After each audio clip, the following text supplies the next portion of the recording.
पालघरच्या मासवण आश्रमशाळेतील एका विद्यार्थ्याच्या मृत्यूनंतर प्रशासन सतर्क झाले आहे। सध्या 26 विद्यार्थ्यांना खबरदारीचा उपाय म्हणून मासवण प्राथमिक आरोग्य केंद्रात निरीक्षणाखाली ठेवण्यात आले आहे। या विद्यार्थ्यांची प्रकृती स्थिर असल्याची माहिती प्रशासनाकडून देण्यात आली आहे। प्रकल्प अधिकारी विशाल खत्री यांनी शाळा आणि प्राथमिक आरोग्य केंद्राला भेट देऊन विद्यार्थी तसेच त्यांच्या पालकांशी संवाद साधला। दरम्यान मासवण आश्रमशाळेत पुन्हा आरोग्य तपासणी करण्यात आली असून सर्दी, ताप आणि खोकल्यासारखी लक्षणे असलेल्या विद्यार्थ्यांना वैद्यकीय पथकाच्या सल्ल्यानुसार निरीक्षणाखाली ठेवण्यात आले आहे। मासवण आश्रमशाळेत एकूण 449 विद्यार्थी शिक्षण घेत असून त्यापैकी 395 विद्यार्थी निवासी आहेत। विद्यार्थ्याच्या मृत्यूचे नेमके कारण शवविच्छेद अहवाल प्राप्त झाल्यानंतर स्पष्ट होणार आहे।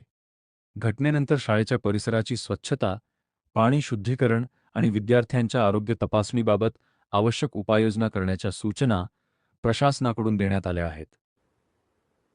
नमस्कार। आज दिनांक 24 ऑगस्ट रोजी दुपारी 12 वाजता अनुदानित आश्रमशाळा मासवण तालुका जिल्हा पालघर येथील वर्ग पहिली येथील एक विद्यार्थी ग्रामीण रुग्णालय मानोर येथे त्याची मृत्यू झाली। हा विद्यार्थी मागील 2 दिवसापासून आजारी होता। दिनांक 22 ऑगस्ट म्हणजे परवा त्याला ताप असल्यामुळे प्राथमिक आरोग्य केंद्र मासवण येथे उपचारासाठी नेण्यात आले होते।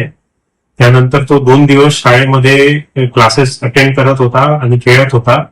आज सकाळी अचानक तब्येत खराब झाल्यामुळे प्रथमतः त्याला प्राथमिक आरोग्य केंद्र मासवण आणि नंतर तिथून रेफरन्सद्वारे ग्रामीण रुग्णालय मनोर येथे नेण्यात आले। ग्रामीण रुग्णालय मनोर येथे डॉक्टरांनी त्याची ECG केली असता त्याला मृत घोषित केले। घटनेची माहिती मिळताच मी प्रकल्प अधिकारी डहाणू तसेच जिल्हा आरोग्य अधिकारी आणि जिल्हा प्रशासनातील इतर वरिष्ठ अधिकारी यांनी शाळेला तसेच आरोग्य केंद्राला भेट दिली। शाळा चालवणाऱ्या संस्थेला स्वच्छतेची आणि आरोग्याची काळजी घेण्यासाठी सूचना देण्यात आलेल्या आहेत। खबरदारी म्हणून त्या शाळेतील सर्व विद्यार्थ्यांची जिल्हा आरोग्य अधिकारी यांच्या सल्ल्यानुसार प्राथमिक आरोग्य तपासणी आजच करण्यात आली।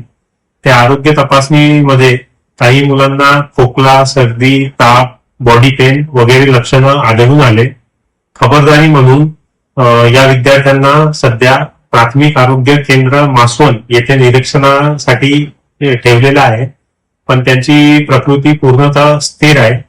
इतर शासकीय आणि अनुदानित आश्रमशाळांमध्ये विद्यार्थ्यांच्या आरोग्याची, परिसराच्या स्वच्छतेची आणि पाणीच्या शुद्धतेची काळजी आम्ही घेत आहोत।